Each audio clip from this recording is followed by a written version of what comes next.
Hello. In this lecture, we will continue to talk about the publication date a little further. So as you see, we actually have published good amount of articles at sudden or at together. And there is a reason for doing this actually. So there are two things that you can do, or even we can tell actually three things. You can publish like 300 articles suddenly. And because of the AI search or AI generation or generative AI, I don't suggest you to do it anymore because we were publishing like 5,000 articles every day. It worked at the beginning, but then actually search engines started to remove our websites. Microsoft Bing, since they have less resources, they are even less tolerant to these things. So that's why I need to find a sweet spot that I can show that, look, we are humans. And also, look, the website is different from the previous state. I explained most of these things inside my Importance of Quality Thresholds article because mostly I reject the concept of keyword difficulty. I believe in the quality thresholds.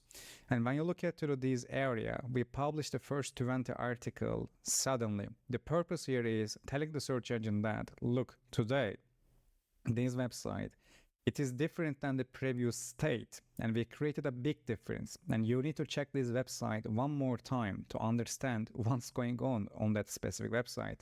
Imagine that you really have a quality website and you are already ranking, but let's say in your homepage, suddenly 100 new URLs appear. And all these articles from, let's say, a different topic, or maybe they are not quality enough, which means that the search engine will need to re-evaluate the source in terms of expertise, overall topicality, and also the trustworthiness.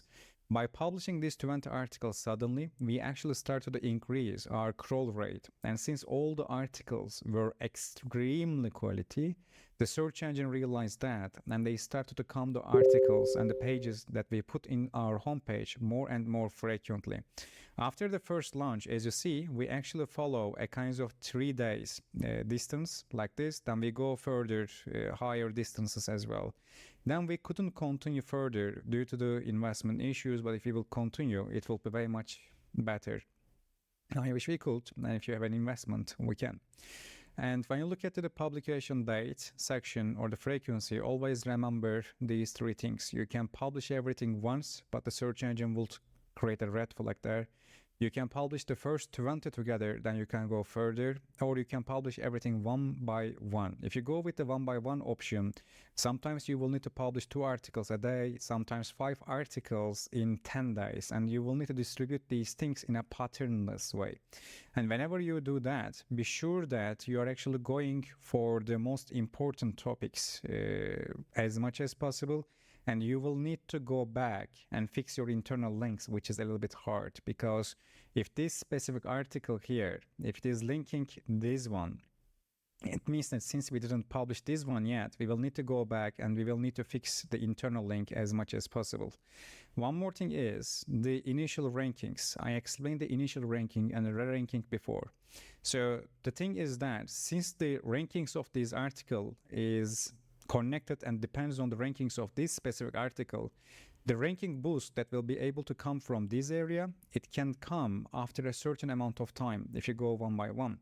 It also has certain benefits, by the way, because whenever you have more historical data, let's say we publish this article 30 days later, which means that this article is already 30 days old, and we have certain impressions, clicks, and the search behaviors, and we already appeared in the query search sessions, which means that since crawl rate already will be increased, these specific articles will be actually performing better initially compared to the all-in-ones option.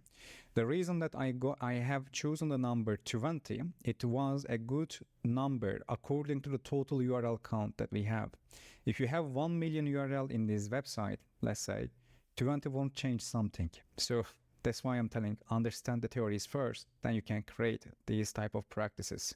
But my suggestion to you is go with the 20 first.